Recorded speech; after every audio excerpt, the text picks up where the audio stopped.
Hello, everyone. Thank you for joining us for another What's on Your Mind. I'm your host, Nimade Belu, and I'm so excited about my guest with me today. I have Alisha Cooper Wells. It is Financial Literacy Month, and so today we are talking finances. Thank you so much for joining me, Alisha. Thank you so much for having me. I really appreciate being able to be here and support everything that you're doing with getting it out there, what's on our mind. Perfect. Thank you. And I love that we're able to have this conversation. I know that you bring over 25 years of experience and knowledge in the area of mortgage and insurance and finances. So it's going to be really great having that conversation because finances play a huge role in our mental health and our mental stress and all of that. But before we dive in, can you just tell everybody a little bit more about yourself? Sure. My name's Alicia Cooper Wells. I'm home loan. I'm a wife, a mother, a serial entrepreneur, and I am known, you know, really about my initiative to make sure that I change the landscape of what lenders look like, as well as helping as many people as possible reach home ownership. Awesome. Now, I'm sure because you deal with a wide range of people with finances and home ownership, like what have you noticed as far as like just the mental state of it, right? So I mentioned that it usually plays a big role of our mental state dealing with finances. How do those financial structures sort of impact our mental health? Well, when I'm out teaching a lot, I teach on what's called the four C's of underwriting, which are cash, collateral, um, capacity. But the one I would like to focus on today, and credit really creates a lot of anxiety and stress for anyone because it is such an unknown.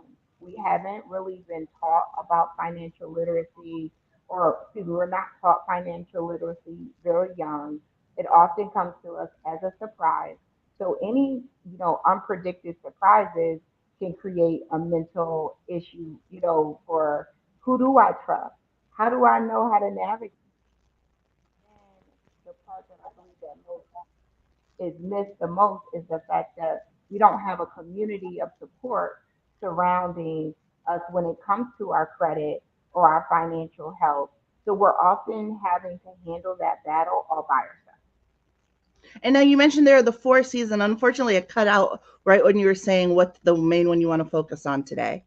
Oh, so the main C I would like to focus on today is credit. And one that many of us struggle with the most, to even start financial anything, right? To start investing. We can hear all of the podcasts and people talk, but credit and really working on ourselves is the hardest part for many people, and including myself. So if I'm able to be transparent, I was, even though I've been in the banking industry so had bad credit. I was a bank teller and a customer service rep who were issuing loans, who was also overdrawn on my account at the time, who was using my debit card for $1 and filling up my tank and trying to make the ends meet. And unfortunately, even being a banker did not teach me what I needed to know about credit. It was very stressful. It was a lot of anxiety because I often even felt in my workplace, what if I'm exposed that I don't have the things that I'm teaching individuals? And I've been there before as well, also in banking, also hot mess with my own account. And I think something that really the frustrating thing for me with credit is that it's so much work to build it up and then it feels like it can fall flat like so quickly, right? Because I personally wilded out a little bit in my early 20s, and then I was like, okay, I'm going to get myself together, and I worked really hard and I built up my credit. I'm like, good, good, good. And then I became an entrepreneur, and oh my goodness, like the bills are billing, and it feels like all of that hard work can just fall so quickly. So I mean, when we talk about, well, let's first talk about like how do you not let that impact your worth, right? Because I feel like it's so easy to say like, oh, my credit is great, so I'm great, but my credit is poor, so now I'm just this terrible person. So I believe if we can translate the word for credit to character, and character is a way that someone is trying to measure you. So just like credit, creditors will use your credit. They're trying to determine your character. Can they trust you when the times are good? But can they trust you when the times aren't great? How do you handle when the bills are billing and life is lifing? Do you just put your head in the sand, or are you a person who is going to be able to communicate with the creditor and let them know that, hey, I've had a change in my life? I no longer have the same predictable paycheck. So is it okay if I move my payment date? One of the strategies that I share with my clients, that just because a creditor may give you a payment date, you may be able to change that so that it can fit your circumstances. I think that that's something really important to note is that communication, right? Because I think a lot of people are kind of like me, where it's like, I'm just going to avoid that phone call. And Mhm. I can say the period of time where it was like, oh, I could answer numbers that I didn't know. It feels so good. Now it's like, oh, I don't know that number. I'm not answering, because you do get to that state where you're like, oh, this is late. They're calling, blah, blah, blah. But I think something you mentioned that's really important is that communication. So, like, what are some things that maybe I think also people don't know what they can communicate with their creditors about, right? Like you mentioned, you can change the date. Like, what are some other things that you can do or communications that you can have with your creditors that can help you? So when it comes to communicating, and again, I want to focus mainly on the word character.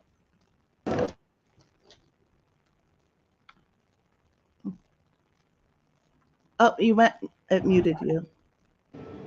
Can you hear me? Yes. Mhm. Okay.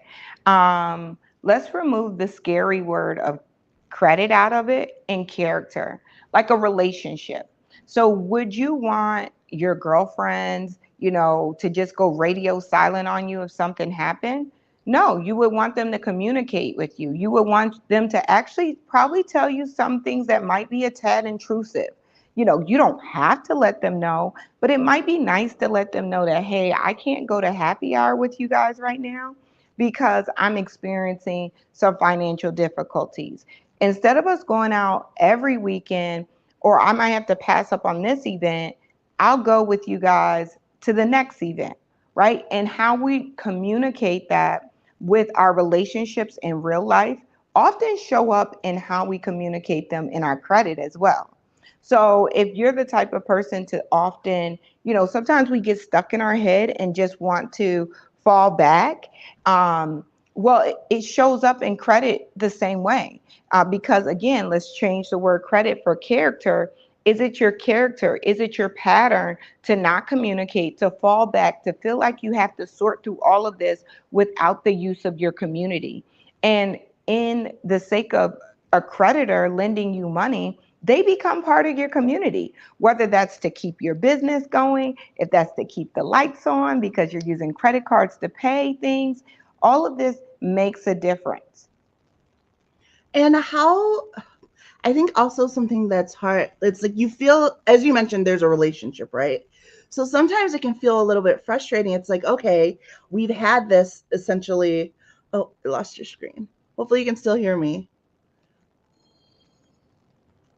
So what I was gonna say, hopefully she can still hear. I'll repeat if she can't, but is that it feels like you build this relationship with your creditors, and you've had these months or years of on-time payments, paying in advance, sometimes paying the balance completely, and now all of a sudden you're unable to make those payments, or your payment balances are a lot higher, and you almost want to be like, well, what happened to the trust that we established? I thought part of being so great for so long was to establish this trust, and now I've made this one mistake, and it's like everything has gone down the drain. I think as someone dealing with finances or trying to deal with their own finances, that can be really, really frustrating. Were you able to hear any of that? I know you went off your screen closed a little bit. Yes, I was able to hear. So again, just like trust with certain relationships, it does make a difference. There are some relationships you mess up one time and it's over. It's like a boyfriend that might take it a little too far, right? Mm, Um, that relationship is over. But that doesn't mean that every relationship is not going to understand that things happen. So, yes, one of those creditors, or it might be five of those creditors that say, one mistake, we can't deal with you. But there may be creditors out there who are willing to still work with you. So, going into, I'm a person huge on actionable steps. I love for you to have tools in your toolkit on what to do. Well, when you are first starting as an entrepreneur, so I'll use that as an example, and you're no longer having that consistent income, credit unions can often be a lot friendlier to a entrepreneur in their this financial shift. Moving dates around, moving payments to the back of the loan. Um, Credit unions are often your friend, opposed to using the big national brands who are used to business being done a certain way. And they have scaled their institution to have to meet a certain box. And it really only meets someone with a consistent paycheck. So mm, whether that means you are working, um, your regular 9 to 5 job, or if you are working in the entrepreneurial space, you may have to now move your relationships to someone who understands you better. mm. And someone Charles was saying credit unions are the way to go at times. Yes. Now, if someone is struggling financially, is it better, like if you're looking at your bills, is it better to think like, okay, let me focus on at least trying to get these minimum payments done and keeping everything as it is? Or is it a good idea to try to look into maybe a debt consolidation? Like you may think to yourself like, oh, I have all of these loans, like, well, I don't want to take out another loan. But is it better to maybe look into taking out a larger loan where you're putting them all into one and now you just have to worry about that one payment?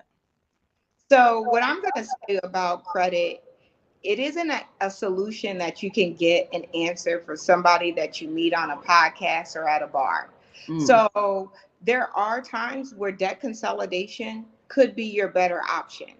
Um, but with debt consolidation, the pro is you're consolidating in one loan. The con is usually that it may have a higher interest rate. It's just a longer repayment term. So if you had initially taken out an auto loan to be paid off in 5 years, and now you have 15 years, you're carrying that burden of debt a lot longer than, and often with a higher interest rate than when you may have initially taken out the loan. Uh, Also, I often believe that it is best to see what you can do to stay afloat, right? If we can stay afloat with minimums, don't throw money, just start throwing money. Okay, I'm gonna pay $200 on this, and I'm gonna pay 400.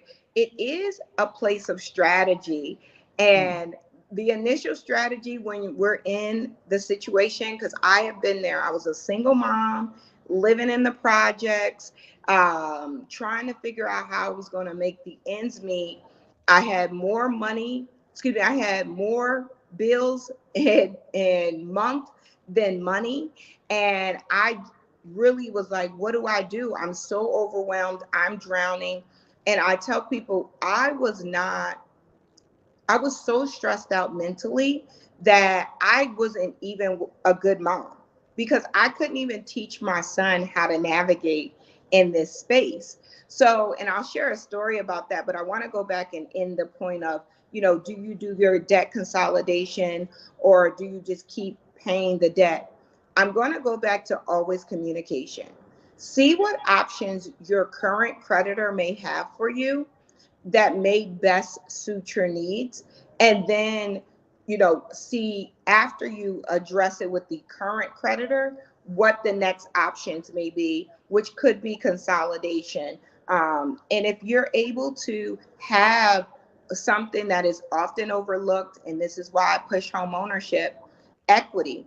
If you're able to own a home, it's not, home ownership isn't for everyone, but having a piece of equity is. And having a home is often the easiest or the simplest path to get to having equity. And equity doesn't cost as much because there's a tax to being poor. and there is a tax to poverty. So if you want to move out of that, it often comes first from having access to equity, which I'm going to share the story about my son and I. So I purchased my first home. I had him when I was 19. I was 20 years old. I purchased the home and we were packing up to move. And I was washing the dishes. How many people are like me? Wash the dishes and then put them in the dishwasher. Mhm. um, and he was actually sitting on the door of the dishwasher, and it like clicked to me. I don't know what that feeling was, but it hit me that I had not taught him yet how to be a responsible homeowner. Mhm. Because if he sat on the door of the new dishwasher at our new place, Yeah. I would have lost it on him. Snapped. Okay. So the mental part was the ownership I had to take, that I wasn't mentally ready myself, nor were my community, which was my son at that time. You know, we were going to face some of what I would consider the unnecessary problems because I hadn't done my part yet. Mhm. Yeah, I think that there's so many different components to it that it's hard to sort of like know where to start, where to end. And I love a word that you used earlier, which is strategy. And I think people sometimes don't think about that. And we really don't get taught that in school, the strategy of it. So, we talked about how to sort of stay afloat when you're in the struggle area, but like, let's say things are going well and you're bringing in the money. Like, what is, and I know that's not a one size fits all, but kind of what's a good strategy to look at those debts and those bills with like fixing it? Like, do you want to go after the highest interest one? Do you want to go after the largest amount one?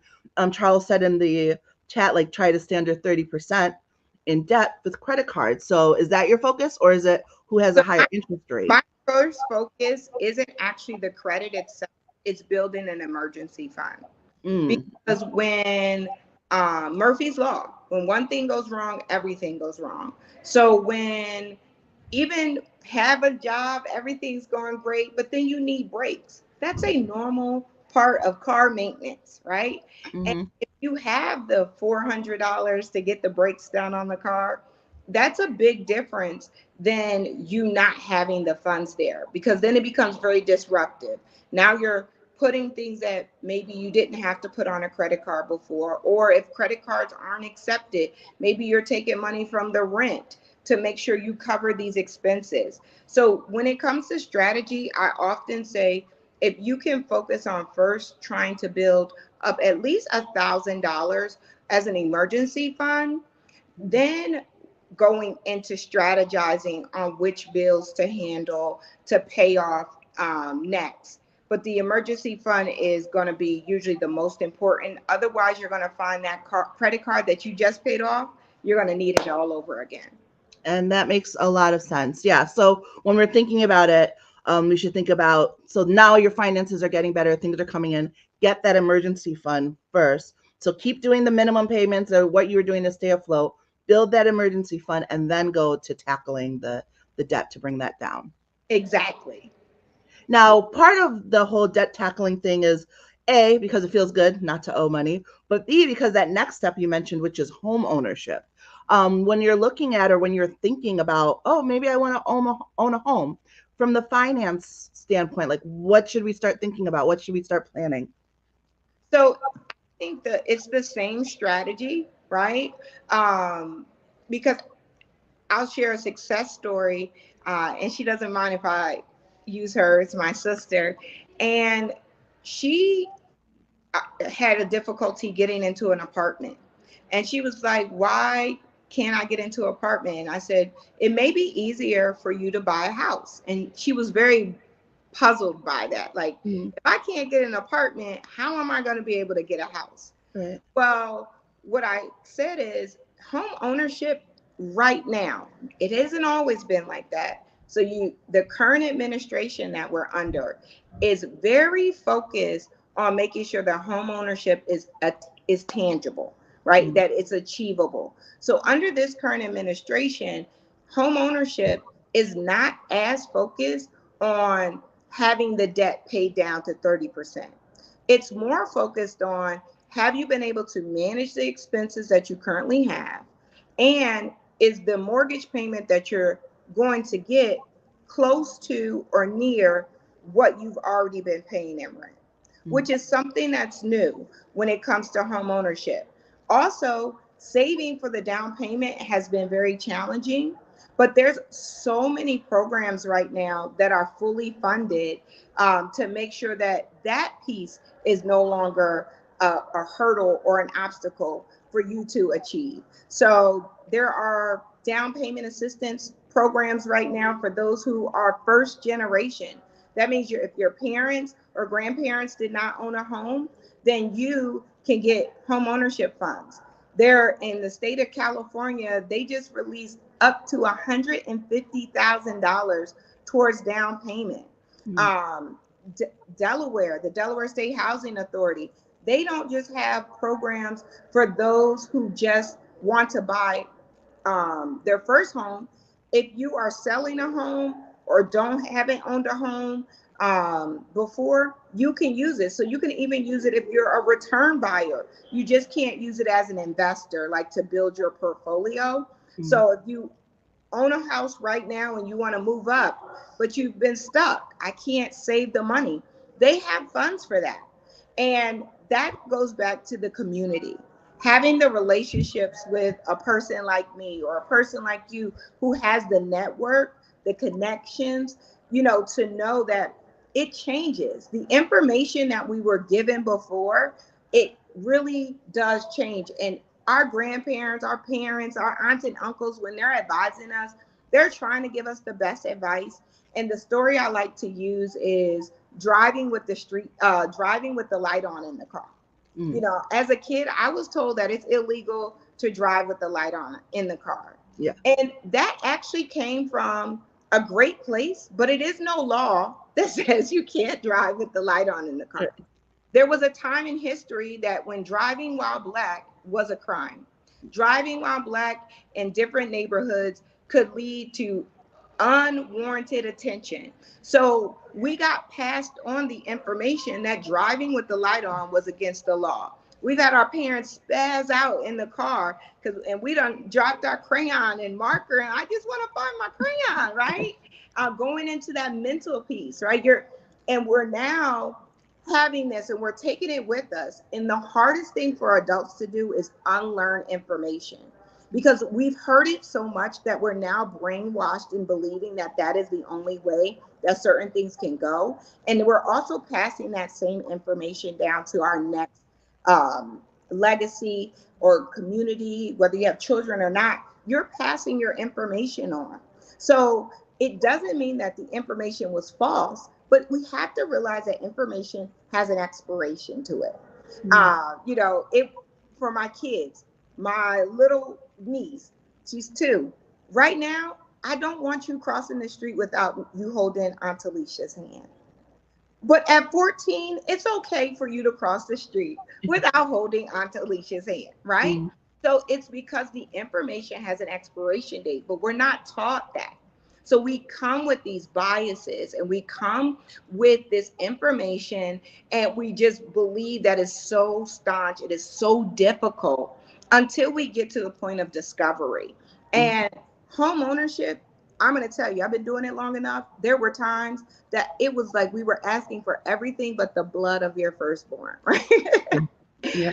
But right now, that's not the season we're in. It is a very it's a better season, I'll use the word better, to get to home ownership. But we now are faced with a new obstacle, which we have more entrepreneurs and gig workers than we did before. And the system still is not designed Mm. for that unpredictable income. And most entrepreneurs, as much as we love it, we're not and don't have the financial literacy to budget, to Mm. understand that our best month is not the month we have every month. And I tell us we got to go back to 6th grade math when we learned about mean, median, and mode, Yeah. right? So mean, that was the average. And then we have the mode, that's the number we see the most. And most salespeople or those in the entrepreneurial space, if we have 12 months and we ask you how many widgets did you sell every month, and you're like, I sold one widget month one, I sold two widgets month, I sold one widget month three, I sold one widget month four, I sold 12 widgets month six. Yes, that might give you a great average, but your mode is only one widget. So that means that's what you see the most, and that is what you should use as your planning tool or your budget tool when you're planning out your expenses, because you're faced with the one widget month more than you're faced with the 12 and the 2 and the 5.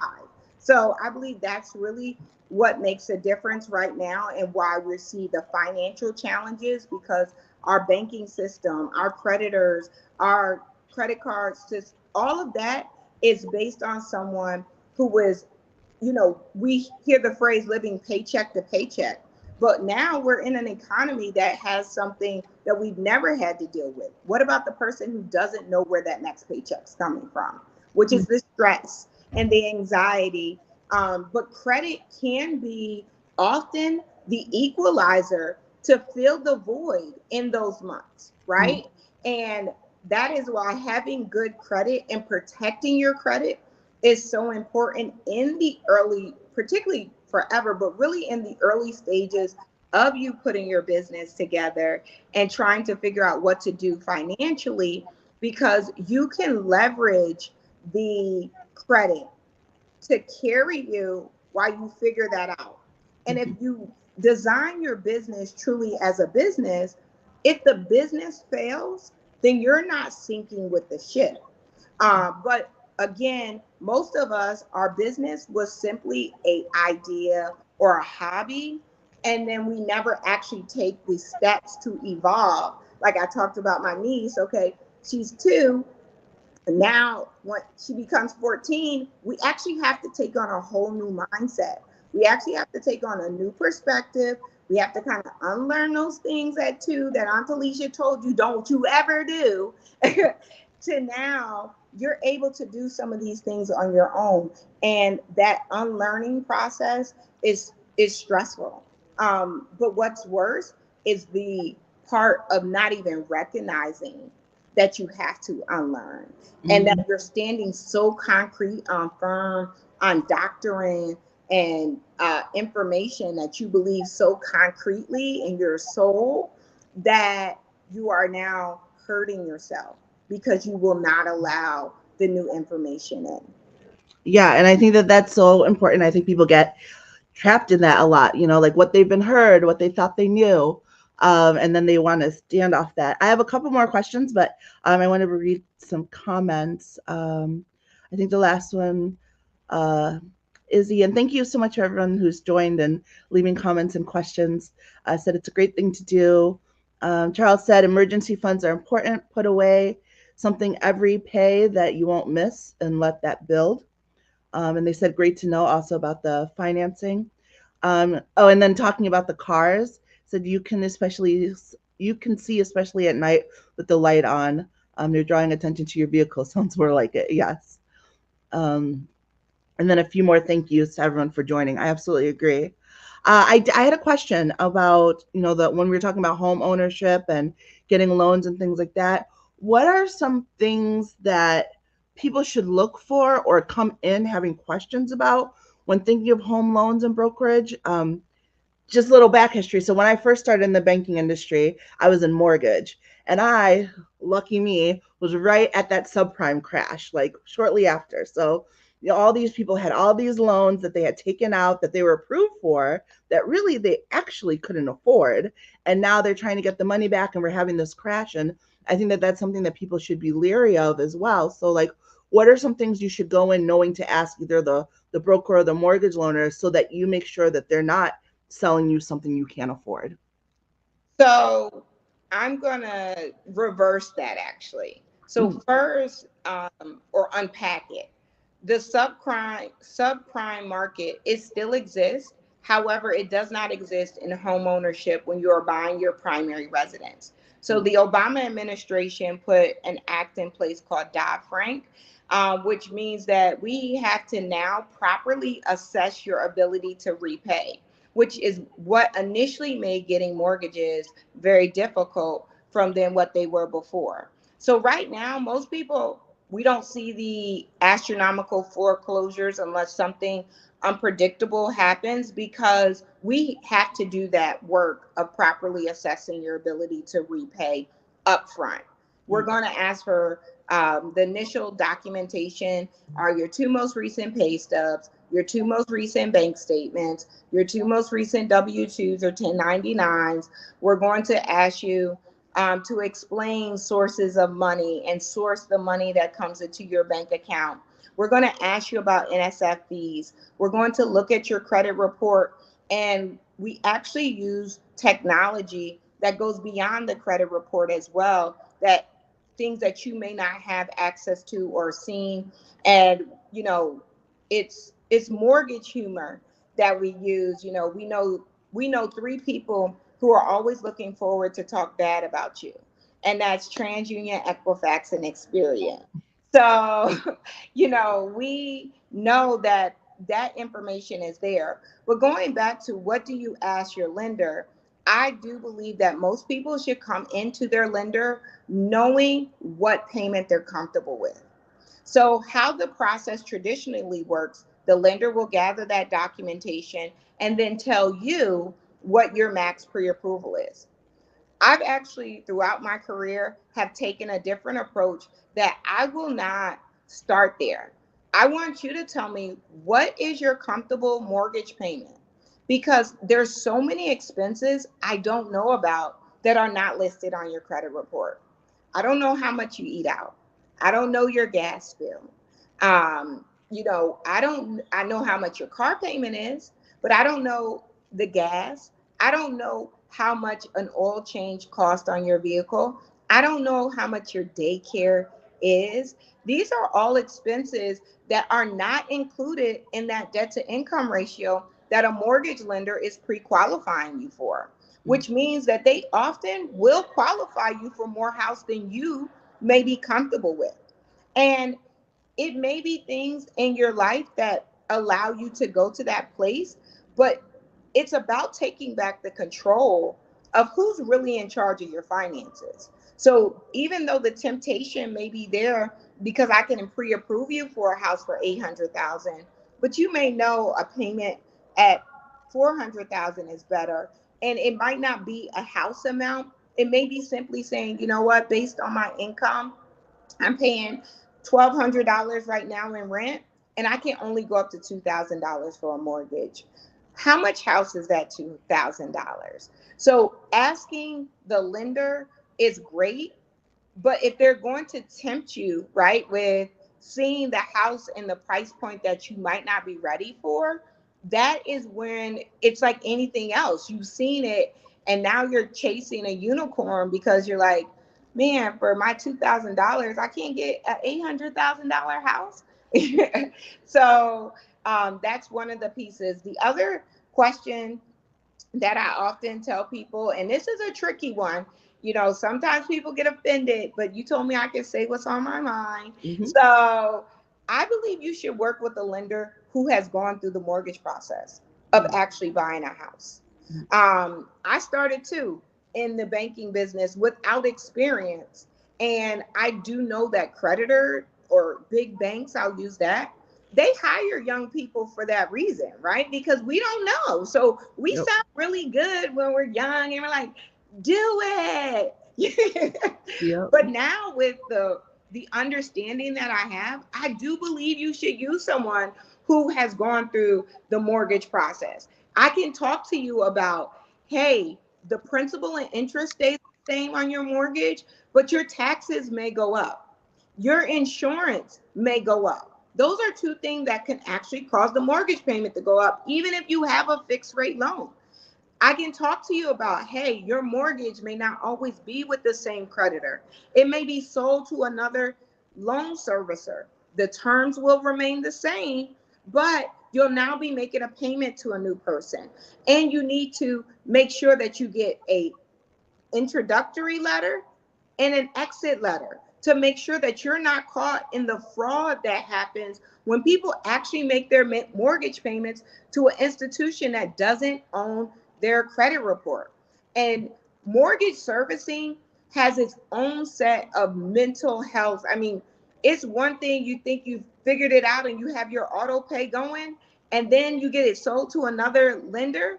You Mm. know, these are all things that can be very stressful, and particularly stressful if a lender, number one, did not warn you about it from the beginning. And we can't always warn you about everything, but the worst feeling I feel like is if you pick up the phone and you call me, I have the experience though to help you through it. Yeah. Yeah, it's the tying in between like your mental health and dealing with all of that, and just like the nuances and the questions and all of that, it can be overwhelming. And I mentioned before, people who are struggling want to avoid, but sometimes when you're in the maintenance stage you want to avoid as well. I just had another couple of questions because we talked a little bit about like when you're in the struggle bus, how to kind of get over that. And then we talked about like, okay, things are ebbing and flowing. But what if you're like ready to level up, right? Like now you want to think about building wealth and bringing in income, things like that. Especially in the area of real estate, because I do think that a lot of people do gain like that wealth from that investment. But how do you transition into that? Like, do you have your own home and think about getting an investment property? But Airbnbs are really big right now. Like, can you start off with an investment property while renting? Like, what does that space kind of look like? So yeah, for me, I started with that story I shared about my son sitting on the door of the dishwasher. I actually realized that I wasn't ready to be a homeowner. So I had closed on that house, and I actually ended up living in the projects for another 2 years, and I became a landlord.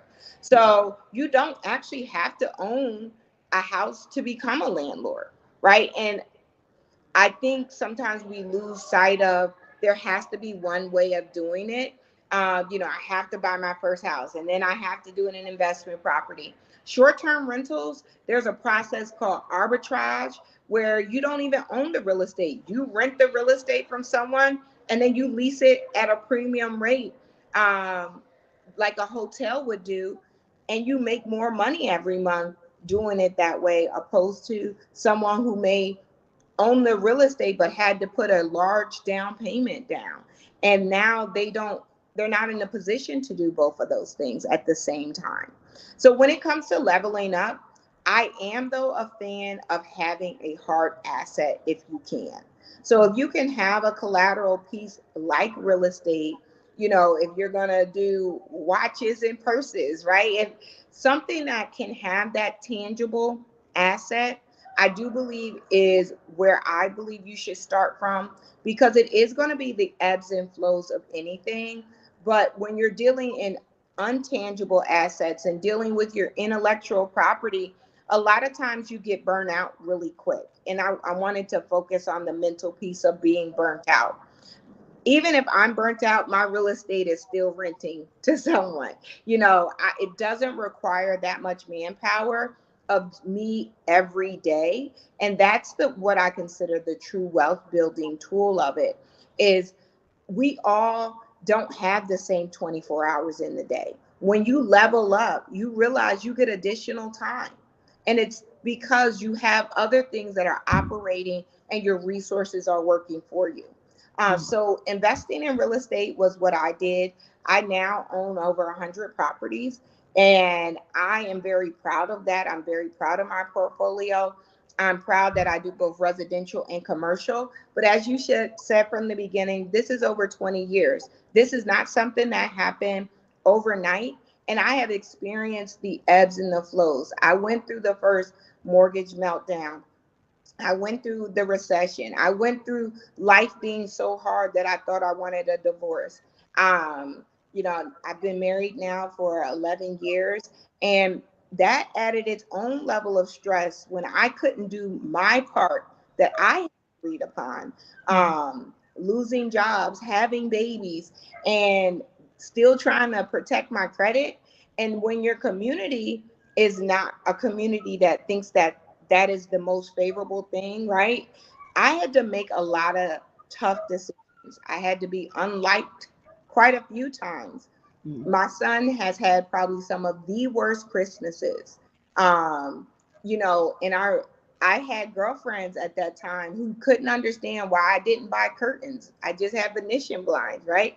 That my house didn't look like a sanctuary. And, I would be so like, man, am I missing out? Should I be doing this? He deserves it. And the sacrifice that had to be made in order to level up. So I want to give kudos to everybody for just beginning to start, and also to those who choose to level up, because at new levels there's a new learning curve. And that's the part, and I appreciate you teaching that it's all about learning, and then the second part is how you're going to implement the information. I wear this key around my neck. I don't know if you can see. It's a regular house key. It's my grandmother's house key, and I believe that key stands for knowledge and power. But Mhm. I also walk with my ancestors daily, and I have a charge. So the other part of the strategy is sometimes you have to find something that's bigger than you to keep you focused. When you want to go into that place by yourself and you need something to anchor onto or to hold onto to pull you out, I couldn't do it by myself. I am a believer, keeping God first, but I also needed that tangible piece too, to see around me. Yeah. And that's such a great point. I love that you spoke up about it, because it is like that period of like growth and change. It's almost hard remembering what that reset button is like. And, I shared that I'm on an entrepreneur journey. And honestly, it's been hard, especially because like I'm in my late 30s now. And there's this view of like where you should be in life. And having been in corporate for 16 years and worked my way up and being established, feeling like I'm back to how I felt in my early 20s, like just a mess and things are wrong. And you almost want to be like, what did I do wrong? This is a terrible mistake. But remembering that with each level, you literally are starting at the bottom again and having to work your way up. And that's okay. And just being open to learning and open to taking in that information and reaching out to resources. And I love that even on your page, you have your page, your business page as well. You share that knowledge. And I think it's important to just take that in and give yourself the grace that you don't know, but there are experts out there that you can reach out to. William Bird said, we did find that actually level up, we added 2 one-bedroom apartments on our existing home as opposed to purchasing rental property. It's very cost effective if you have the space. And I think that's a great point as well. Sometimes thinking outside of the box of like what that home ownership can kind of look like. Like for me, my dream is to have a skyrise condo. But before that, I would love to have like a duplex where like I live in one spot and I rent out. Like there's so many different ways and alternatives. And I think that's why it's important to connect with experts like you to really sit and go like, well, what are your goals? What are your expensive?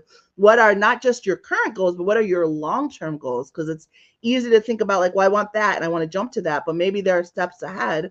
Like you said, you stayed where you were for another 2 years because you knew it would get you where you wanted to be long term. I think that those conversations are important, and I'm glad that you're out there and available to have those conversations. Yeah, I mean, we all have to stop thinking that there's one way to just solve everything. And as a millennial, I believe that it is an easy button out there. I don't know why I still believe it. Yeah, I don't know if I was brainwashed by those Staples commercials, we all were. but it really comes down to you have to figure out creatively. And if you're not a creative, um, you know, positioning you with a community. Uh, Again, something we have to unlearn. When we're a kid, you learn the information for yourself. Right now, I have a middle schooler, and I am constantly telling her, worry about yourself, worry about your paper. Did you get your homework done? Right? But as we get older, it isn't always about worry about yourself. It's bringing back in that community for so long that we're born innately to do it, and then we're told don't do it anymore, And then we have to, again, reset that it's okay to not know everything. And it's okay to ask for help. And it's okay to, another one of those things that I like to say, we were brainwashed. When we were young, we're told to only ask for help if we need it. But as adults, I hope by now we know we can ask Google, we can ask YouTube, we can ask questions, even in the infancy phase, even if we haven't already tried our hardest first and then go for ask for help. Now we're at the phase that no, get a mentor early on, get a coach early on. You can, if you need help, even if you don't think you need help, get the help. And that's actually is a great precursor to my last question, which is like when to get that help, right? Like, so if I know long term I want to do like the investments and things like that, but I know right now I don't have the funds, like, do you wait? Because I think part of it too is like, well, I don't want to waste someone's time. Like, do I want to have this long meeting with you and I know I have like pennies in my account? It might take a couple years before I have that. Or do you want to have that meeting now so you know how to build up to when you have that? Like, when is a good time to reach out to someone to start thinking and having those conversations? So I'm going to say always reach out, no matter where you're at. But you may have to deal with the thing that we hate the most is the rejection. Mm. So if you go to someone who isn't, if you don't have what they need, then it's okay. That's not your person right now. But don't give up and don't quit yet because your person is out there. The financial, again, there's financial advisors or there are free resources like we look at Robinhood, right? If you only want to buy one or two stocks, you go to Robinhood, you buy your one or two stocks on your phone, you dabble. You're not going to go to Charles Schwab when you're only wanting to buy two stocks because it might cost you the monthly fee in the same amount to buy the stock. So but if a Charles Schwab rep says, hey, you don't have enough money to invest with me, that's not for me to put a chip on my shoulder. That's for me to be actually excited that they've identified that I'm not their client yet. And for me to continue to do my legwork to find out who I'm a client for.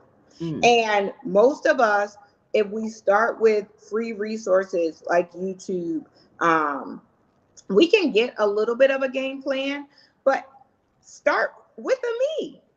Give me a call. 302-494-7712. Shoot me a text message. And no, I may not answer every call the immediately as it comes in, but everyone's going to get a response. You're going to get an email, and we're going to ask some pre-qualifying questions so that we can help connect you to the right spaces. Mm-hmm. You may think you need a home loan when you really need a loan for working capital. You may think you need a loan for something else and you want to build, like the gentleman mentioned, he added units there. That's called an ADU, an accessory dwelling unit to his existing property. You don't have the verbiage yet. Don't be afraid of that. If you're working with someone who's coming to you transparently and saying, I understand. I'm I was someone who did not know the verbiage, and I don't have amnesia that I didn't know the verbiage. Yeah. And I also hire individuals too so that we can have enough time to meet you where you are. It might not make sense. Sometimes you're going to get annoyed with me. I tell people, like, I know you want to talk to me, but I'm going to be like this sometimes Mm. for certain products. And you need someone that is actually going to hold your hand. So I have a book on credit, and inside of my book, it has the actual templates to write your own letters. Because I found that it's so satisfying when you can achieve credit on your own, when you're able to check those boxes that I Yeah. did this. Yeah. But going back to your very first question, how do you make it not feel like a stack of cards? Like as soon as I get it, I lose it, I'm rebuilding, is when you know how to fix it yourself. It's the Mm. difference of that when you're playing with Legos and somebody knocks over your house and you're like, oh my God, what do I do? But we also know when you remember how to put it back together the way you started, that's a whole different feeling. You're like, oh, they knocked it down, I'll just redo it. Yeah. And that is what most of us are missing because we want the easy button, but then that leaves you in the ocean without a life jacket. Mm-hmm. So now you're drowning, opposed to, again, who wants to take the harder road first? I get it.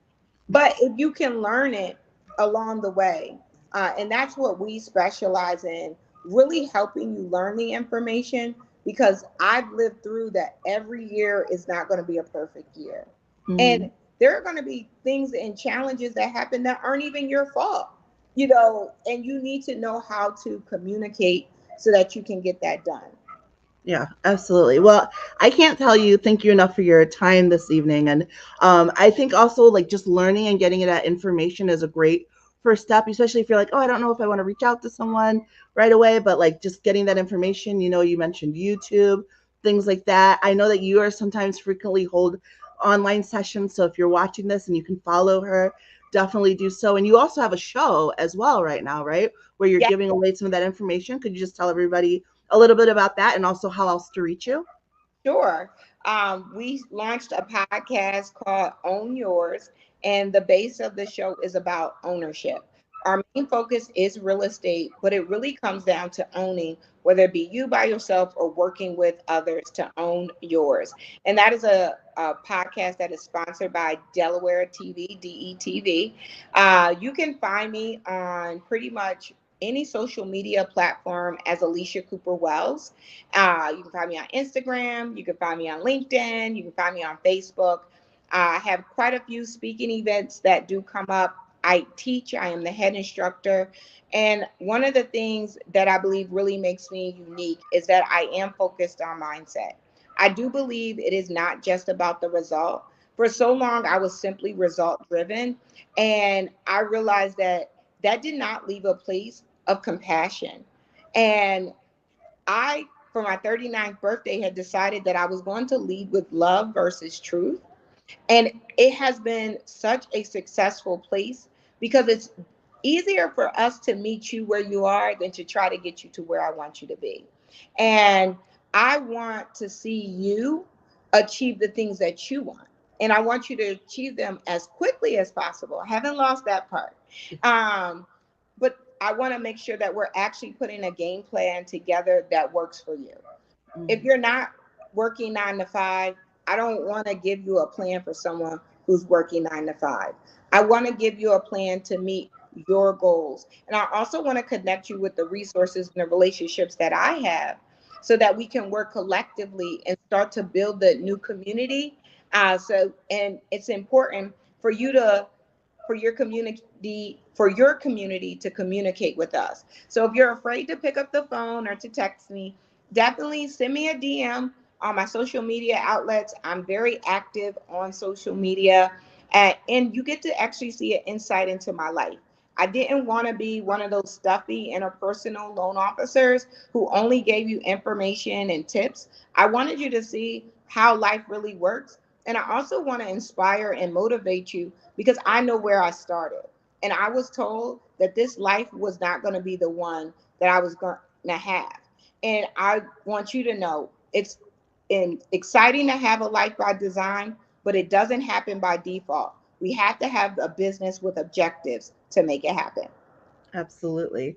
Well, thank you so much. I really feel like this information, bringing it back to what's on your mind, finances are on a lot of our minds, and having the knowledge and information helps with alleviating some of the stress that comes with it. William said the best way to achieve things faster is to consult or duplicate what's already worked. And absolutely. So thank you for sharing with us your knowledge, your expertise. I really appreciate it. And I appreciate everybody at home for watching. And please come back again next week.